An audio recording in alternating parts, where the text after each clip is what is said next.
understanding that you got to move and get out there and exercise, not sit in front of the TV all day.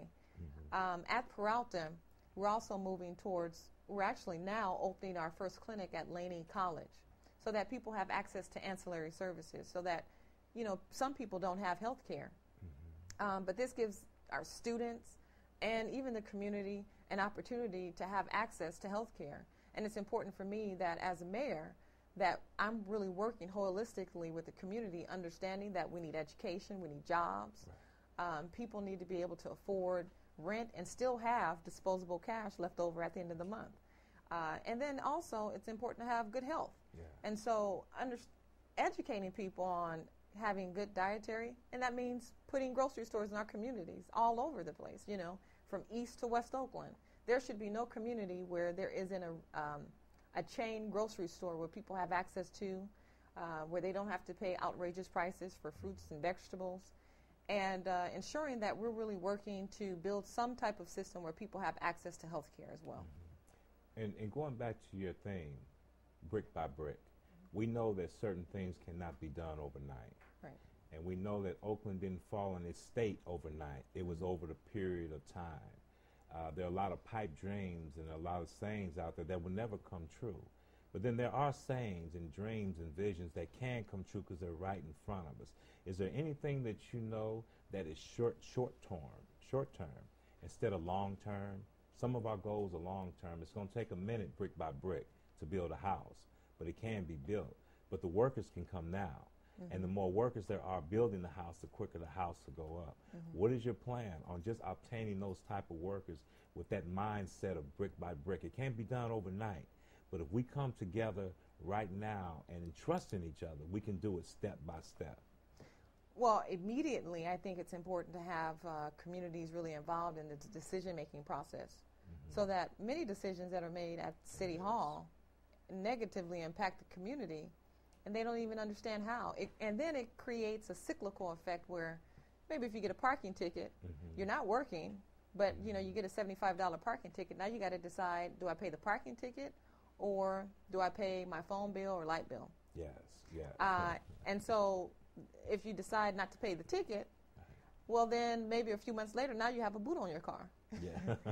And now you've got to pay a few extra $100, and so that means that that's putting you behind on your rent.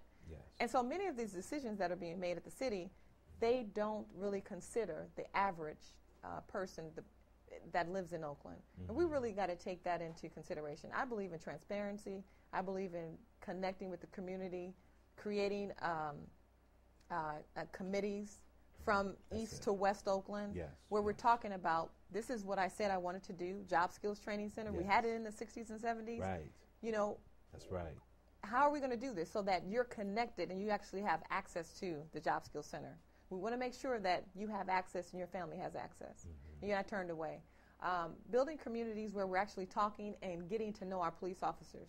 So doing town hall meetings where the mayor is actually there.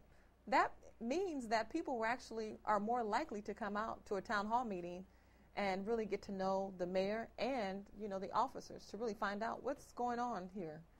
So it's important that, you know, at least hitting the ground running is that, you know, people understand that we want to create these committees and town hall meetings so that we really begin to open up the door to communication. That's it. Is there anything going on right now as far as your candidacy is concerned that's more prevalent than others? You have a lot that are running for office.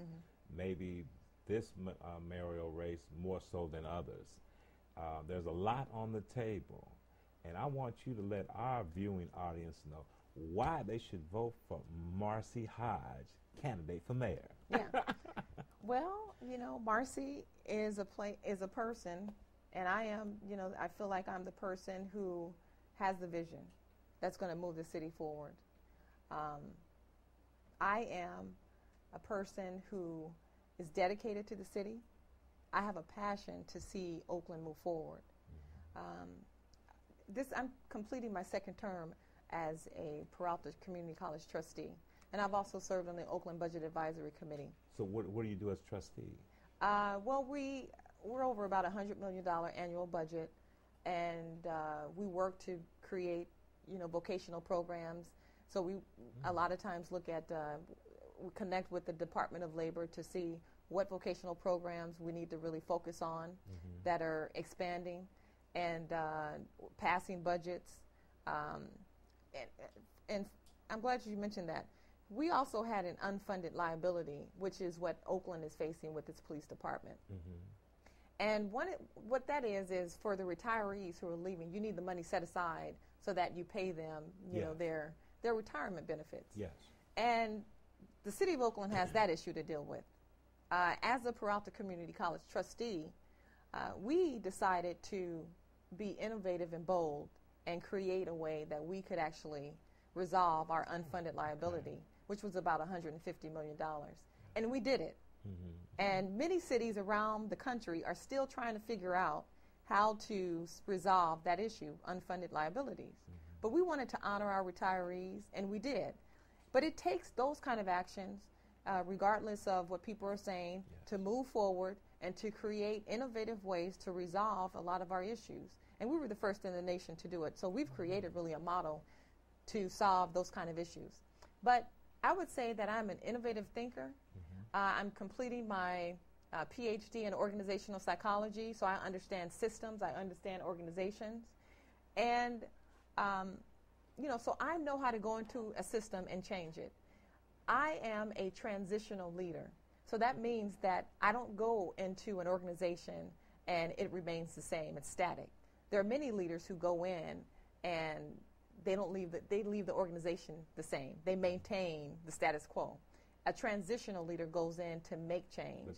You don't leave the organization the same. And so that's who I am. That's right. And I want to see Oakland thrive. I want to see it be prosperous. When my grandparents came here, they came because there were jobs. And they knew that they could chase the American dream. They had the opportunity at the American dream. We need to give that back to our people.